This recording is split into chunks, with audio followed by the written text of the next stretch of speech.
je m'appelle Arthur. Là, ici, il fait nuit, je suis dans la rue parce que c'est plus calme pour tourner. Et aujourd'hui, j'ai envie de te poser une question. Qui es-tu?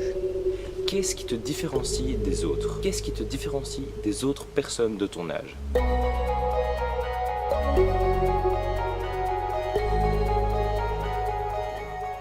Qu'est-ce qui te rend unique? Comme tout le monde, tu es bloqué dans une routine. Par exemple, avec les gens de mon âge, les gens travaillent pour l'école, ils vont regarder des séries, ils sortent le soir, ils traînent sur internet. Ils sont comme tout le monde et c'est peut-être ton cas. Mais souvent, ce n'est pas parce qu'on fait comme tout le monde qu'on est comme tout le monde. Souvent, on a un projet, une idée, un objectif comme écrire un roman, réaliser un court-métrage, perdre du poids, se lancer sur YouTube, mieux manger, faire plus de sport, etc. La liste est longue. On a tous quelque chose qui nous fait vibrer et qu'on a envie d'accomplir. Mais quel est le problème alors? Qu'est-ce qui nous empêche de faire ça? Bien souvent, la réponse est parce que je manque de temps.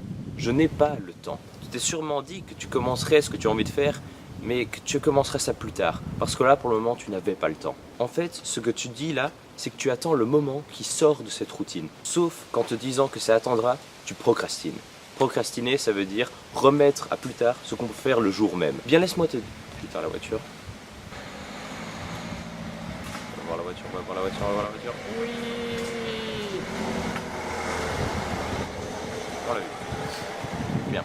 Eh bien, laisse-moi te dire que ce manque de temps, c'est du bullshit. C'est une excuse que tu te donnes pour procrastiner. On ne manque jamais de temps. On ne veut juste pas faire de temps.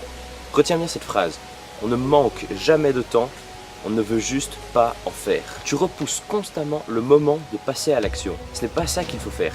Ce qu'il faut faire, c'est créer son temps, libérer du temps. Au lieu de regarder des séries, se mettre à son projet, être productif, créer de l'information plutôt que d'en consommer. Alors oui, c'est assez contre-intuitif et on n'a pas l'habitude de bosser un corps après l'école en dehors. Mais si tu as envie d'atteindre vraiment tes objectifs, il va bien falloir t'y mettre et intégrer les moments où tu y travailles dans la routine. Parce que c'est en les intégrant dans la routine quotidienne que tu parviendras à les atteindre, que ça deviendra régulier d'y travailler. Je récapitule. Qu'est-ce qui te différencie des autres? Un projet, mais tu ne l'as pas commencé. Pourquoi? Parce que tu manques de temps? Eh bien, crée du temps. Libère du temps et mets-toi-y maintenant. Tu n'as pas de projet? Trouve-en un. Si tu ne me connais pas, c'est normal, cette chaîne est toute nouvelle, toute fraîche. Sur cette chaîne, je vais parler de productivité, de persuasion, de cinéma, d'atteinte d'objectifs. Donc si tu veux me suivre dans tout ça, eh ben, c'est ce qu'il te reste à faire. Tout ne fait que commencer. Mais n'est pas de rêve, mais que des objectifs.